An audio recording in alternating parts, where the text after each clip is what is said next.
और नमस्कार दोस्तों, जय सूत्रा में आपका बहुत-बहुत स्वागत है। तो जैसा कि आज का डेट है 18 ऑफ सितंबर और आज 2 बहुत ही इम्पोर्टेंट थिंग्स आप लोगों की लाइफ में देख मैं बताने वाला हूँ। सबसे पहले तो एचएसएफसी, ये एचएसएफसी का न्यू वेबसाइट है, आप सब लोग देख लीजिए।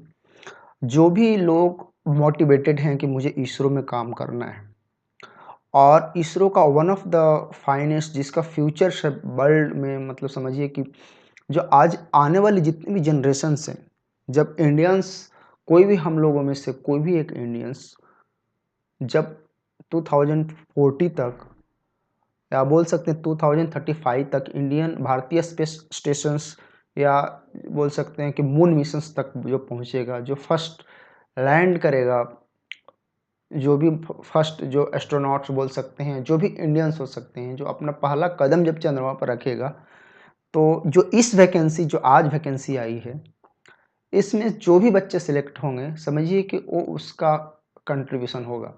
तो समझिए आपका कितना ज़्यादा आपको प्राउड फील होगा या आपके फैमिली का, आपका बोल सकते हैं कि आपके जितने भी जो शुभचिंतक हैं, वेल विशर हैं, उन कितनी प्राउड महसूस होगी, समझ सकते हैं। आप देखिए हमारे जो प्राइम मिनिस्टर साहब हैं, आज 3 आवर्स जस्ट अभी मैं वीडियो रिकॉर्ड कर रहा हूँ 10 पीएम, जस्ट 3 घंटे पहले अराउंड 7 बजे उन्होंने एक बहुत ही बड़ी-बड़ी डिसीजंस दिए हैं इसरो के लिए आज। आप बोल सकते हैं मैं आपको बताऊँगा बहुत ही इम्पोर्टेंट डिसीजंस है माय फ्रेंड्स और ये आपको मोटिवेट करेगा कि इस जो पार्टिकुलर जो वैकेंसी है, आपको पता होगा मैं यूट्यूब पर कुछ दिन से इनएक्टिव था due to my professional somethings issues, there are so many issues but जो आज 3-4 डिसीजंस आए हैं गवर्नमेंट ऑफ इंडिया की तरफ से इसरो के लिए, हमारे और आपके जैसे जो मोटिवेशनल होते हैं, जो स्टूडेंट्स को हेल्प करते हैं या जो स्टूडेंट्स हैं, जो रियली बहुत ही प्रिपरेशंस कर रहे थे बहुत दिनों से, एक अच्छे मौके का तलाश कर रहे थे, जो एचएसएफसी की तरफ जो रिक्रूटमेंट आई है, उसमें आई है। अभी हम आपको देखेंगे कैसे आप लोग अप्लाई करना है और क्या-क्या कितनी वैकेंसी है शॉर्ट में। बट मेरे दोस्तों उसके साथ-साथ जो आज का जो वैकेंसी का जो डिटेल एडवर्टाइज़मेंट आया और कल से क्या अभी से 2-3 घंटे के बाद से ही फॉर्म अप्लाई स्टार्ट हो जाएँगे। तो उसमें आपको देखिए कि कितनी बड़ी अचीवमेंट है। सबसे पहले आप एचएसएफसी में आप अप्लाई कर रहे हो, मेक श्योर करोगे आप अगले साल तक आप एंट्री कर जाओगे 2025 तक, जब एग्ज़ाम वगैरह क्लियर करके स्किल टेस्ट करके और अगले 2014 40 सॉरी 40 एंड 2035 में आप एचएसएफसी में रहोगे और आपके हाथ से किए गए काम और आपकी आँखों के सामने कोई इंडियन एस्ट्रोनॉट भारतीय स्पेस स्टेशन पे जाएगा और मून पर लैंड करेगा मेरे दोस्तों। तो कितनी बड़ी अपॉर्च्युनिटी है आपके लिए। तो ये जस्ट मोटिवेशन है आपके लिए कि आप मर मिटो, इतना मेहनत करो कि आप 2025 में एचएसएफसी में जाएँ और 2035 से 2040 में जब कोई इंडियन चाँद और बीएसएस तक पहुँचे, तो आप प्राउडली महसूस करें और आप भी बोलें कि हाँ, मैं भी इस टीम का पार्ट का हिस्सा हूँ। तो सबसे पहला चीज़ कि देखिए आज प्राइम मिनिस्टर साहब ने बहुत बड़ी खुशखबरी दी कि हमें भारतीय अंतरिक्ष स्पेस स्टेशन जो बोलते हैं आप, उसकी उन्होंने आज घोषणा की है कि great news for the space sector, the union government has approved the first step toward the भारतीय अंतरिक्ष स्टेशन। इसकी फॉर्मली अप्रूवल मिल गई है, मतलब इसरो अब बनाने जा रहा है भारतीय अंतरिक्ष station formally by the government. Gaganyaan programme के लिए जो है और जो मैं बता रहा हूँ जो 2035 तक अपना सेल्फ सस्टेन्ड स्पेस स्टेशन होगा, उसके बाद 2014 तक लूनार मिशन हम लोग करेंगे। तो ये बहुत ही बड़ा अचीवमेंट है हम लोगों के लिए, हम लोग जैसे जो बोलते हैं इंडियंस के लिए। इसके साथ-साथ और भी आप देखेंगे आगे चल कर के इसके साथ भी अगले ट्वीट देखेंगे तो इसके साथ ही वेनस ऑर्बिटर मिशंस, इसका भी प्राइम मिनिस्टर ने अप्रूवल दिया है कैबिनेट ने और इसके साथ चंद्रयान 4 समझ सकते हैं एक ही दिन में, मतलब आज तक बोलते थे ISRO our pride of our nation और एक ही दिन आप समझ रहे हो 4-4 प्रोजेक्ट का अप्रूवल मिल गया, मतलब अगले 40 ईयर्स तक इसरो के पास काम की इतनी भरमार रहेगी अगले 10 से 20 सालों तक, समझ जाओ कि मतलब काम ही काम आ गया। आपको वेनस मिशन करनी है, आपको चंद्रयान 4 भी सक्सेस करना है, सैंपल मिशन रिटर्न लेकर के आना है, आपको भारतीय स्पेस स्टेशन भी बनानी है, एक दिन में नहीं बनती, उसकी सीरीज बाई सीरीज मिशन होगी, मीन्स 2035 तक बना लेना है, मतलब अगले 10 साल तक आपकी काम भरपूर है। उसके बाद 2040 में आपको मून लैंड करना है विद द ह्यूमन और वहां से वापस आना है, समझ रहे हो। अभी 2025 में बैठे हुए हैं और हमारे जैसे यंगस्टर हैं जो 30 ईयर्स या विद इन 25 ईयर्स हैं, मीन्स अगले हमें काम गवर्नमेंट ने दे दिया है, पीपल्स ऑफ इंडिया ने हमें दे दिया है। इतना ज़्यादा हैंडफुल हमारे पास काम आ गया है कि इसरो वो हमें तो गुजबम पूरी इतना ज़्यादा काम रहेगा। तो आज की इस खुशखबरी के साथ साथ ह्यूमन स्पेस फ्लाइट सेंटर की इस खुशखबरी को आप देखिए, जो 18 89 2024 में एक डिफरेंट डिफरेंट डोमेन का वैकेंसी आया है, क्योंकि एक ह्यूमन स्पेस फ्लाइट करने के लिए आपको इंजीनियर की जरूरत होती है, साइंटिस्ट की जरूरत होती है, मेडिकल प्रोफेशनल की जरूरत है, आप डॉक्टर की जरूरत है, हर चीज़ों की जरूरत होती है। तो हर चीज़ों का एडमिशन आपका समझ सकते हो कि आज वैकेंसी आ गया है। तो आज आ गई है, आज रात 12 बजे से ही आज स्टार्ट है इसका जो क्या बोलते हैं एप्लीकेशन फॉर्म। तो अ, हर चीज़ का वैकेंसी है मेरे दोस्तों, आप इसमें से आप देख सकते हो कि हर चीज़ का वैकेंसी है, किस चीज़ का नहीं वैकेंसी है। आप सोचो, एक नॉर्मल बीएससी बंदा या बीए बंदा, आईटीआई बंदा, डिप्लोमा का जो लड़का है या बीटेक है, एमबीबीएस है, माइक्रोबायोलॉजिस्ट है, हर चीज़ का वैकेंसी है इसमें। आप देखो कितना बहुत ज़्यादा वैकेंसी है इसमें मेरे दोस्तों। तो आप देख सकते हो,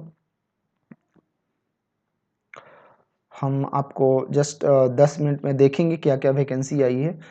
तो चूंकि इससे ज़्यादा खुशी की मौका नहीं है कि आज ही आपको प्रोजेक्ट अप्रूव हुआ है और आज आप एचएसएफसी के लिए अप्लाई कर रहे हो और अगले साल तक आप उस मिशन पर काम कर रहे होगे। तो सबसे पहले एविएशन मेडिसिन के लिए जिन्होंने एमबीबीएस किया है और जिनके पास एविएशन मेडिसिन में एमडी है 2 इयर्स का, जिनके पास एक्सपीरियंस है, वो इस फॉर्म को अप्लाई कर सकते हैं और उनको स्क्रीनिंग जस्ट स्क्रीनिंग किया जाएगा उनके एप्लीकेशन को और डायरेक्ट इंटरव्यू आपको बुलाया जाएगा। इंटरव्यू के थ्रू आपको डायरेक्टली आपको as a aviation medicine doctor आपको रखा जाएगा, क्योंकि आपको पता है कि एस्ट्रोनॉट्स जब जाते हैं आपको स्पेस में तो different different kinds of the उनको प्रॉब्लम्स होती है, तो सारे प्रॉब्लम को एड्रेस करना, चीज़ों को ट्रेनिंग देना ग्राउंड पे सारे इनके काम रहेंगे। स्पोर्ट्स मेडिसिन आपको पता है कि जीरो ग्रेविटी में जब ट्रेनिंग होती है या जब एस्ट्रोनॉट्स जाते हैं अंतरिक्ष में या स्पेस में, जब वापस लौट के आते हैं तो इनकी बहुत ज़्यादा फिजिकल प्रॉब्लम स्टार्ट होती है, तो एक स्पोर्ट्स मेडिसिन भी इनके साथ आया है। इसके साथ साथ नॉर्मल मेडिकल ऑफिसर्स हैं, ये स्पेशली जो है यूआरएससी बैंगलोर के लिए इस पोस्ट को रखी गई है। तो ये भी एक हमारे जो सीएचएस जो होते हैं, जो इसरो के जो एम्प्लॉई होते हैं, उनके लिए ध्यान रखा गया है कि ताकि कोई भी प्रॉब्लम हो तो इनकी कोई इशू ना हो। तो मेडिकल ऑफिसर्स के इसके साथ आता है। इन सारे जो मेडिकल्स के जो प्रोफेशनल्स हैं सारे की एक ही क्राइटेरिया है, आप अप्लाई कर दीजिए, आपके जो डिग्री है, आपके जो बोल सकते हैं मार्क्स हैं, उसके आधार पर स्क्रीनिंग की जाएगी और डायरेक्टली आपको इंटरव्यू के लिए बुला लिया जाएगा और जो अच्छे इंटरव्यू में करेंगे, जो भी परफॉर्म करेंगे, उनको डायरेक्टली अपॉइंटमेंट दे दिया जाएगा आफ्टर द ड्यू वेरिफिकेशंस। अब चलते हैं इंजीनियर, जो डायरेक्टली जो मास्टर्स हैं स्ट्रक्चरल इंजीनियरिंग या सिविल इंजीनियरिंग में, क्योंकि इसमें क्या है कि आपको लॉन्च व्हीकल्स से लेकर के बहुत सारे जो डिज़ाइंस हैं, जैसे कोई स्ट्रक्चरल हो या सिविल स्ट्रक्चर हो, उनकी डिज़ाइन करनी है, बनानी, क्योंकि अभी एचएसएफसी एक इवॉल्व होता हुआ सेंटर, अगले 40 ईयर्स आप समझ रहे हो कि आपको क्या क्या डिज़ाइन करने पड़ेंगे, मैकेनिज्म बनाने पड़ेंगे। तो उन सब के लिए आपको एक सिविल इंजीनियर की ज़रूरत पड़ेगी। तो एक पोस्ट जो अनरिजर्व का स्ट्रक्चरल डिज़ाइन का है, इसके साथ साथ इंस्ट्रूमेंटेशन इंजीनियरिंग की मास्टर होनी चाहिए, इनकी भी है। इन सब की क्या है कि आपका देखिए यहाँ पर लिखा हुआ है computer based test and interview written test लिया जाएगा, ठीक है। तो इनकी रिटन टेस्ट होगी, उसके बाद इंटरव्यू होगा, इसके बेस पर आपकी हो जाएगी। इसके साथ साथ रिलायबिलिटी या सेफ्टी इंजीनियरिंग की भी साथ साथ मास्टर हैं उनके लिए भी सेम है आपको रिटन टेस्ट के बाद। और इसके साथ जो साथ में जो भी सिलेबस लिखा हुआ है इसके लिए तो क्वेश्चंस आएंगे अराउंड 30 to 40%। इसके अलावा आपके कोर जो इंजीनियरिंग है उससे भी ज़्यादा क्वेश्चंस आएंगे।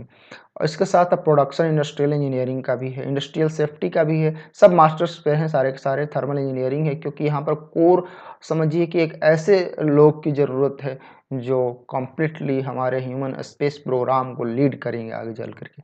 तो सारे के सारे ह्यूमन स्पेस प्रोग्राम को लीड करने के लिए चीज़ें हैं जो इंजीनियरिंग जो डायरेक्टली आपको मास्टर लेवल पर लिया गया है। इन सब की रिटन टेस्ट के बाद इंटरव्यू होगी। हम इसकी डिटेल में बाद में एक-एक वीडियो हम बनाएँगे क्योंकि अब तो हमें काम आ गया है वीडियो बनाने की। इतना ज़्यादा वैकेंसी है कि एक-एक वीडियो मैं हफ्ते में बनाऊँगा तो 2 महीने तक यही चलती रहेगी। चलिए, तो ये तो डायरेक्टली लीडिंग एग्जीक्यूटिव लेवल की पोस्ट हो गई।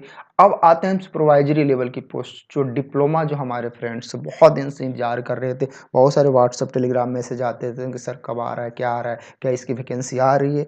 तो जब तक आ नहीं जाती तब तक तो डिस्क्लोज़ करना नहीं चाहिए। अब आ गया है तो चलिए बात करते हैं।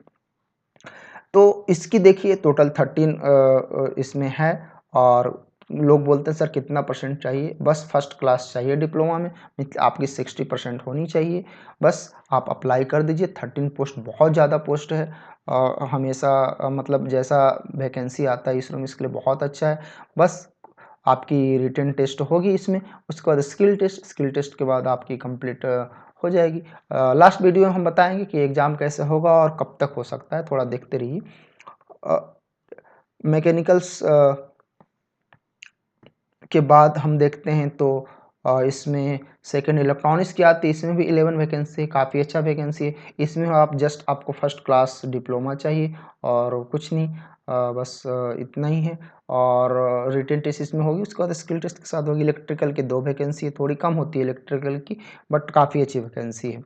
इसके साथ-साथ अगर हम देखें तो फ़ोटोग्राफ़ी की भी 2 वैकेंसी आई है। फ़ोटोग्राफ़ी का एक अनरिज़र्व, एक एससी और एक, हाँ, एक एससी और एक रिज़र्व की वैकेंसी इसमें सिमिलर है। आपको रिटन टेस्ट के बाद स्किल टेस्ट हो जाएँगे।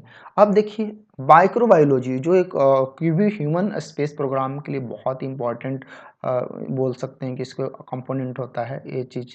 तो इसके लिए भी एक पोस्ट निकाली गई है जो बायोलॉजिस्ट हैं जिन्होंने बीएससी माइक्रोबायोलॉजी में उन्होंने किया, स्पेशली यहाँ बीएससी इन माइक्रोबायोलॉजी होना चाहिए, नॉट बीएससी केमिस्ट्री या समथिंग, ओनली बायोलॉजी। इन माइक्रोबायोलॉजी जो है उनके लिए स्पेशली पोस्ट निकाला गया, ईडब्ल्यूएस पोस्ट है। अब नेक्स्ट हम चलते हैं टेक्नीशियंस की पोस्ट की हम बात करें टोटल, तो 22 पोस्ट फिटर की बहुत ही अच्छा है ये चीज़। इसमें देखिए सबसे पहले आपको आईटीआई एनसीवीटी से होना चाहिए, नॉट एससीवीटी। याद रखिए आपके एनसीवीटी से आपकी आईटीआई होनी चाहिए। और इसमें भी आपकी 22 फीट है फिटर की। आगे की देखिए इलेक्ट्रॉनिक मैकेनिक की 12 सीट है। एसी वालों की 1 सीट है, बिल्डर की 2 सीट है, एक मशीनिस्ट की है, इलेक्ट्रिकल की 3 है। इलेक्ट्रिकल मीन्स इलेक्ट्रीशियंस जो होते हैं, टर्नर वालों की, और ग्राइंडर की 1-1 सीट है। इसके साथ-साथ 9 सीट है ड्राफ्टमैन मैकेनिकल की, बहुत ही समझिए कि अच्छी सीट है। पहली बार मैं ड्राफ्टमैन के एक साथ इतना सारा सीट मैं देख रहा हूँ, तो काफ़ी अच्छा सीट है। 9 सीट। इसमें सबके सब जितने भी डिप्लोमा और आईटीआई बेस्ड वैकेंसी होते हैं, उन सबको पता है कि रिटन टेस्ट होगी और रिटन टेस्ट के बाद आपकी स्किल टेस्ट होगी। तो जितनी भी इस बार मैं प्रॉमिस करता हूँ सारे की मैं एक-एक करके इस बार मैं सारे के सिलेबस का मैं सिलेबस और स्किल टेस्ट के साथ में वीडियो बनाऊँगा। और सिविल वालों के ड्राफ्टमैन का 4 सीट है। इस तरह से टोटल 56 वैकेंसी है आपकी टोटल एचएसएफसी में टेक्नीशियन बी। और टोटल बात करें जहाँ तक टेक्नीशियंस की 56 वैकेंसी है। और डिप्लोमा वाले के ऊपर देख लेते हैं एक बार कितनी वैकेंसी है टोटल। इसमें आपकी डिप्लोमा वाले की भी अच्छा खासा वैकेंसी है। टोटल दिया नहीं है, काउंट कर लेंगे एक बार हम बाद में। तो बहुत ही खुशी की बात है यार, जो भी इसमें सेलेक्ट होगा डायरेक्टली वो 2035 एंड 2040 में वो लीड करेगा उस समय वो जो लड़का रहेगा अभी जो 20 या 21, 5, 22 या 30 ईयर्स की है, समझिए कि डायरेक्टली हैंड रहेगा उसका काम में, कितना प्राउड महसूस करेगा वो। भाई इसको जान लगा कर यार, जो भी हमें सुन रहे हो खास करके हिंदी, इंग्लिश, तेलुगु, तमिल जो भी हो, anybody please put yourself day and night and please try to get this job in this HSFC centre, okay. अब उसके बाद है बहुत सारे स्टूडेंट्स जो बोलते हैं कि सर ये तो सारे टेक्निकल का इसरो में आता है, तो या नॉन टेक का भी एक वैकेंसी आपके लिए, 4 वैकेंसी टोटल यहाँ पर है। एक अनरिजर्व की है, एक अनुसूचित जाति और एक अनुसूचित अन्य पिछड़ा वर्ग की है वैकेंसी इसमें। तो इसमें बस आपको कुछ नहीं करना है, आपको एक ग्रेजुएशन होना चाहिए 60%, आपको राजभाषा है इसमें, तो ग्रेजुएशन होना चाहिए 60%, बस इसमें और कुछ नहीं दिया है इसमें, हिंदी या कुछ ऐसा तो कुछ दिया नहीं है, ओनली ग्रेजुएशन होना चाहिए 60% आपका, ठीक है। तो ये काफ़ी है 60% ग्रेजुएशन, उसके बाद इसमें भी स्किल टेस्ट की बाद में होगी। तो ओवरऑल मतलब समझिए कि HSFC ने जैसे ही आज कैबिनेट ने अप्रूव किया, उससे पहले से ही उसने पूरा बना के रखा था कि जिस दिन कैबिनेट की अप्रूवल आएगी उस दिन पूरे पूरी वैकेंसी डाल देंगे। तो ठीक है, बाकी ये सब वेतन वगैरह है, काफ़ी पैसे मिलते हैं, मेडिकल ऑफिसर का तो बहुत ज़्यादा पैसा मिलता है, उसके अलावा भी 20% उनको देखिए टोटल वेतन जितना भी मिलता है, जितना भी इंजीनियर या साइंटिस्ट हुआ जो भी, उनसे ऊपर से 20% नॉन प्रैक्टिस अलाउंस उनको मिलता है, क्योंकि गवर्नमेंट जॉब में रहते हुए प्रैक्टिस नहीं कर सकते वो, एज ए बोल सकते हैं डॉक्टर बाहर अपना क्लिनिक नहीं खोल सकते, तो इसके लिए उनको अलग से 20% बेसिक अलाउंस का नॉन प्रैक्टिस अलाउंस दे रहा है गवर्नमेंट। सिमिलरली सारे लोगों का वैसा ही है। इंजीनियर का भी ऑलमोस्ट 56,100 मीन्स अराउंड, देखिए जो भी इंजीनियर हैं उनको तो एट हैंड एटलीस्ट 80,000 तो मिलेगा, ज़्यादा मिल सकता है। अगर आप HRA वगैरह लेते हैं तो अराउंड आपको 1 लाख के आसपास एट हैंड मिल सकता है, अगर बेंगलोर जैसे सिटी की बात करें।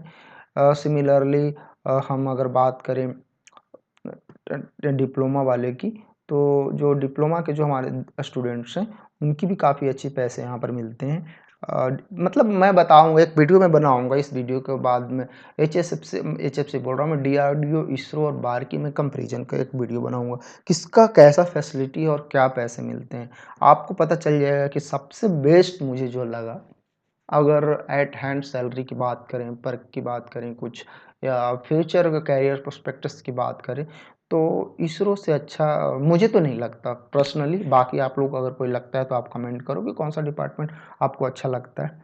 चलिए, तो इसमें भी आपको, अगर आप बैंगलोर में पोस्टेड हैं तो आपको एटलीस्ट 70,000 तो आपको बनेंगे सैलरी। डिप्लोमा वाले की बात बता रहा हूँ और साइंटिफिक असिस्टेंट वालों की बात बता रहा हूँ। इंजीनियर का तो मैंने बता दिया, और जितने इंजीनियर बनेगा उनसे 20-25% ज़्यादा बनेगा डॉक्टर लोगों का, ठीक है। अब बात मैं करता हूँ टेक्नीशियंस बी का, तो उनको भी अप्रॉक्स 50,000 के आसपास यहाँ भी, उनको अगर बैंगलोर में पोस्टेड हैं तो ये सारे चीज़ें लगा करके 50K के आसपास बन जाता है। उसमें से डिडक्शन भी होंगे, NPS या OPS जो भी है, UPS जो भी आप फ्यूचर में लेते हैं उसके बेस पे डिडक्शन भी होती है, बट 50,000 तो फिर भी उनको आ ही जाता है। अगर बात करें कि टोटल अगर ऐसे ही बात करेंगे तो 100% ये भी मिलाए ना तो 60,000 के आसपास होता है, तो डिडक्ट करके 40-50 के आसपास मिल जाता है, तो पैसा भी बहुत अच्छा खासा है।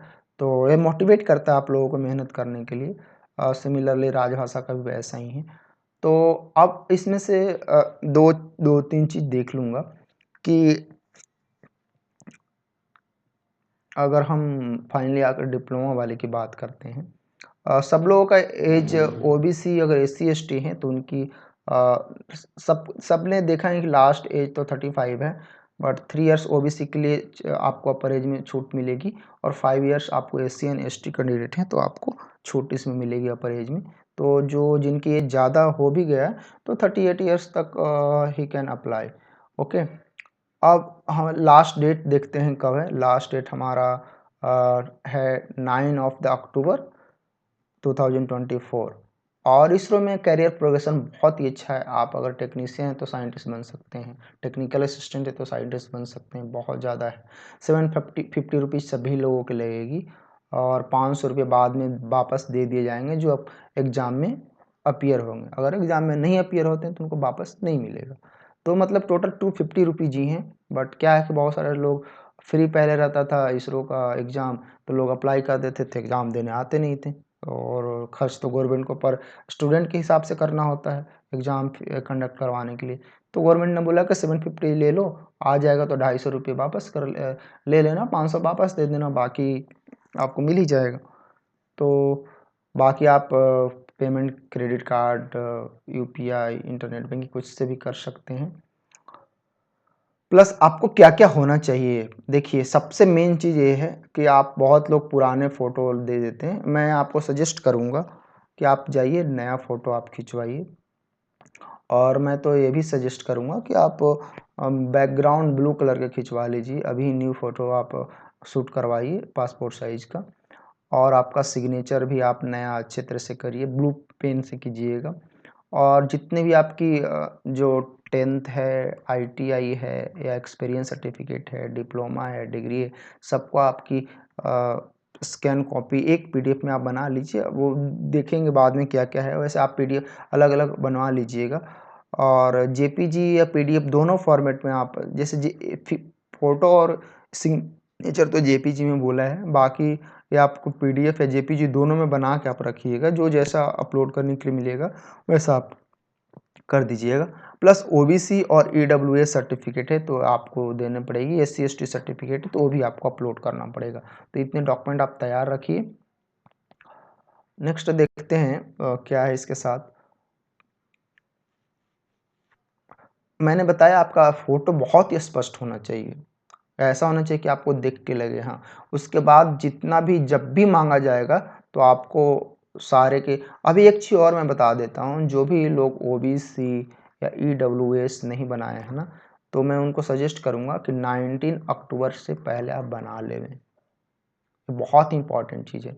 क्या होता है ना कि जब लास्ट कट ऑफ डेट होता है ना एग्ज़ाम का या जो भी एप्लीकेशन का, उसी दिन से पहले का सारा चीज़ होना चाहिए। जितना भी डॉक्यूमेंट आपके पास है, उसी से देखा जाता है। कभी-कभी माँग लेता है। पिछले बार ही यूआरएस रिसेप्शन में पुराने 2 साल का उन्होंने एग्ज़ाम ली थी पिछली बार, तो उनकी बात माँगती थी नहीं उस समय का दिखाओ और नया भी दिखाओ। तो ऐसा है कि आप अगर नहीं हैं तो जैसे बिहार या अदर स्टेट है ऑनलाइन बन जाते हैं, 15-20 दिन में आ जाते हैं। पुराने वाले को अपलोड कर दीजिएगा, बट मैं सजेस्ट करूँगा कि आप उसके बाद नया आप 19 अक्टूबर से पहले का बना लें। सिलेक्शन प्रोसेस सबका है, देख लिए आपको डॉक्टर का सिर्फ और इंजीनियर का जो सिर्फ डॉक्टर का है स्क्रीनिंग प्लस इंटरव्यू, अदरवाइज सारे लोगों का रिटन टेस्ट होगा और स्किल टेस्ट होगा। और सबको पता है कि 1:5 के रेशियो में स्किल टेस्ट के लिए बुलाया जाता है। अगर 10 पोस्ट है तो इंटू 5 50 लोगों को बुलाया जाएगा स्किल टेस्ट के लिए।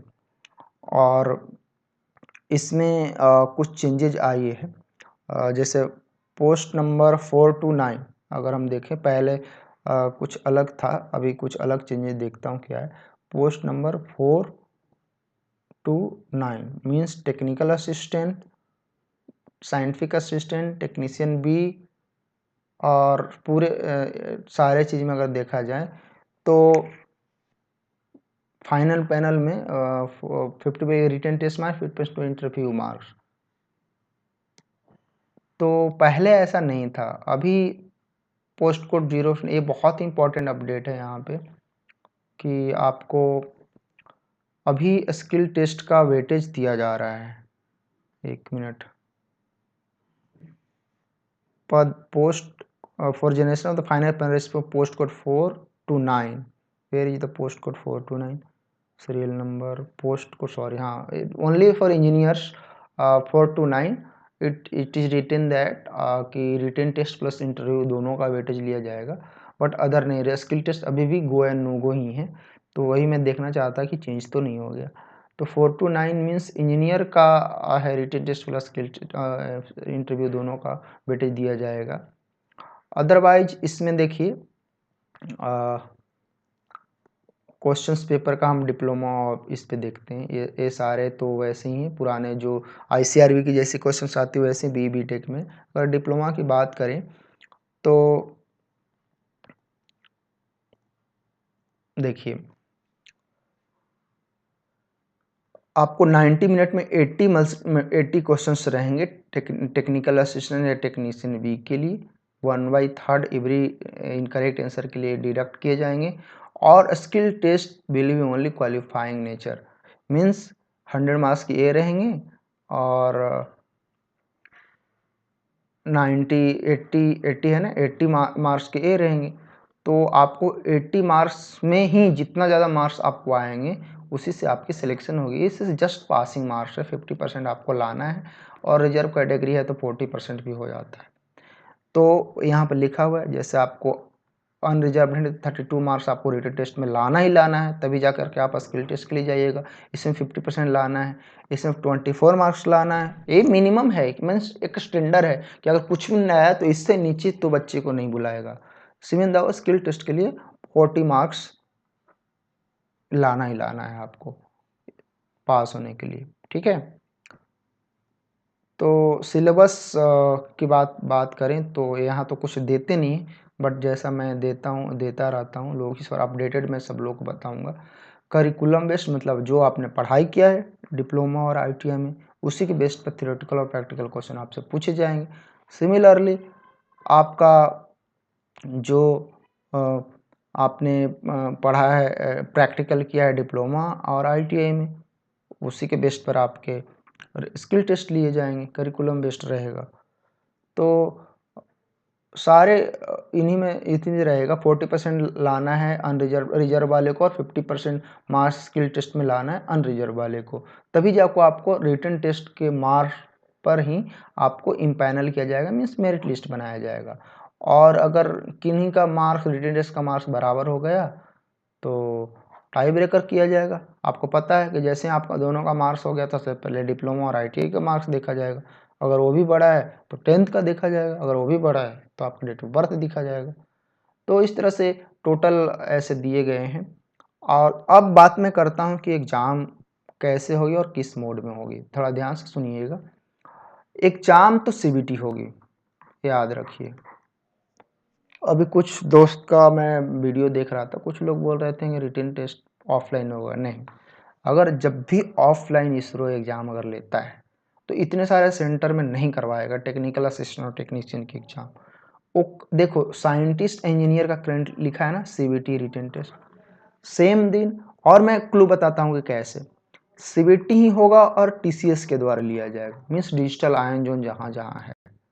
तो देखिए हर स्टेट में एक सेंटर है ना, और हर सेंटर पे एक CBT होगा और डिजिटल आयन जोन के थ्रू लिया जाएगा, याद रखिएगा, ठीक है। अब मैं बात करता हूँ स्किल टेस्ट। तो स्किल टेस्ट तो ऑनलाइन ही होती है, आपको HSFC URSC के सेंटर पे जैसे पिछले बार हुआ था वहीं पर जाके आपको बुला करके लेंगे।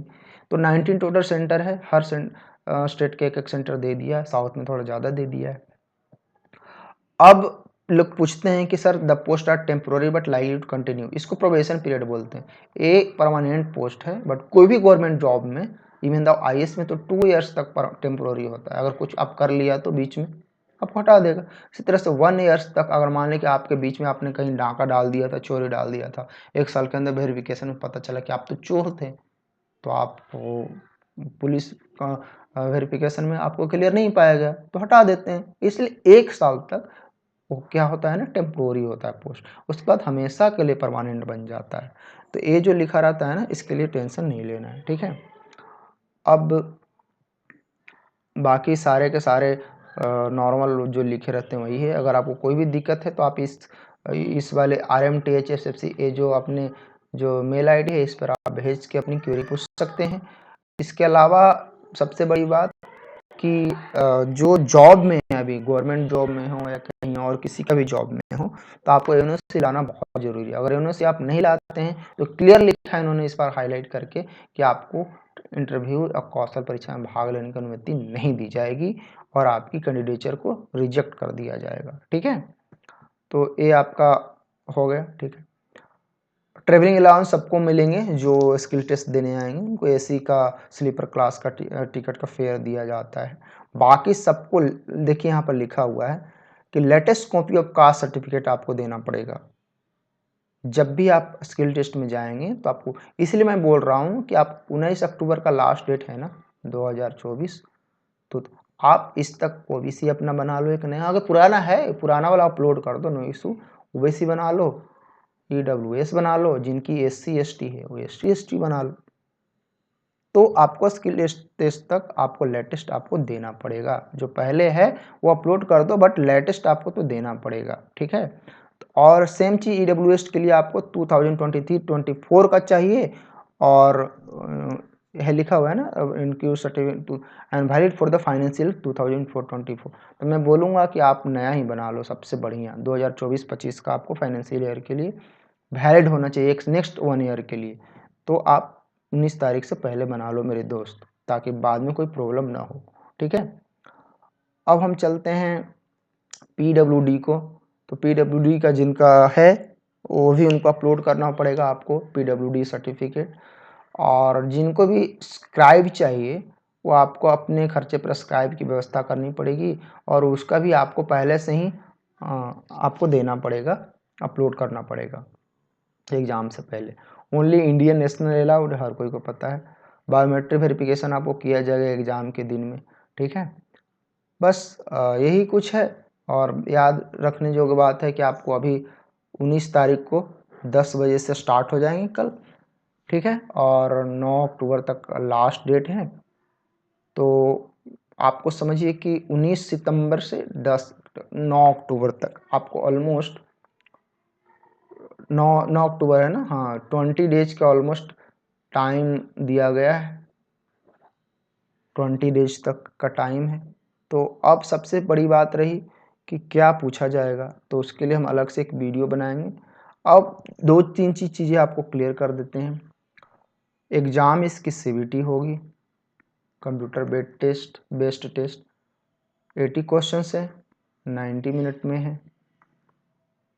सिलेक्शन के लिए डिप्लोमा और बीएससी वाले हैं तो उनको टारगेट करना चाहिए कि आप 70 क्वेश्चंस करेक्ट करें, अभी से आपको तैयारी करना है।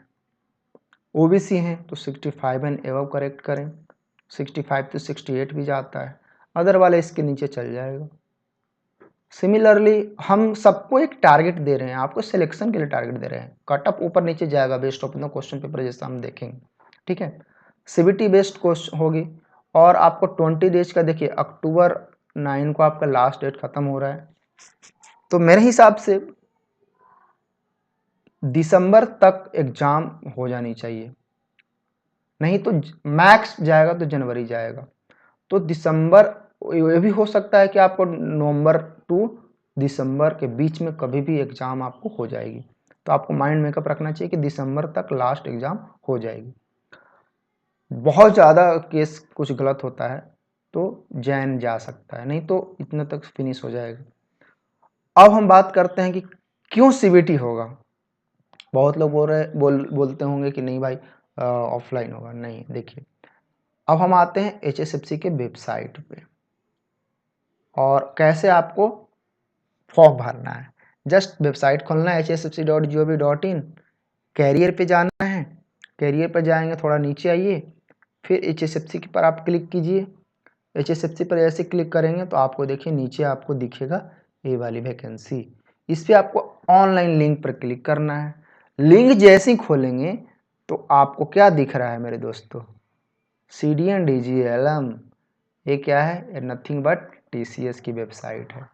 जो यूआरएस या सब लोग जिन्होंने एग्जाम VSSC जो करवाया, वही वेबसाइट उसी बंदे को फिर से मिला है, टीसीएस वालों का टेंडर मिला है, और ये बहुत ही पंक्चुअल होते हैं एग्जाम करवाने में। मैं बता रहा हूँ, आप यहाँ पर आप रजिस्टर करिएगा, लॉगिन करिएगा, सारी चीज़ कर लीजिएगा। आपको 20 दिन का अगर थोड़ा और डिले करना होता ना, तो आपको 19 सितंबर से 9 अक्टूबर नहीं देता, पूरा 31 अक्टूबर तक देता, लेकिन इसका शेड्यूल बहुत ही टाइट बना हुआ होगा। हाँ मैं बता रहा हूँ आपको कि आप 9 अक्टूबर तक लास्ट डेट है, और आपको नवंबर में इसके कभी भी 10 या 15 नवंबर के बीच में आपको एडमिट कार्ड आ जाएंगे।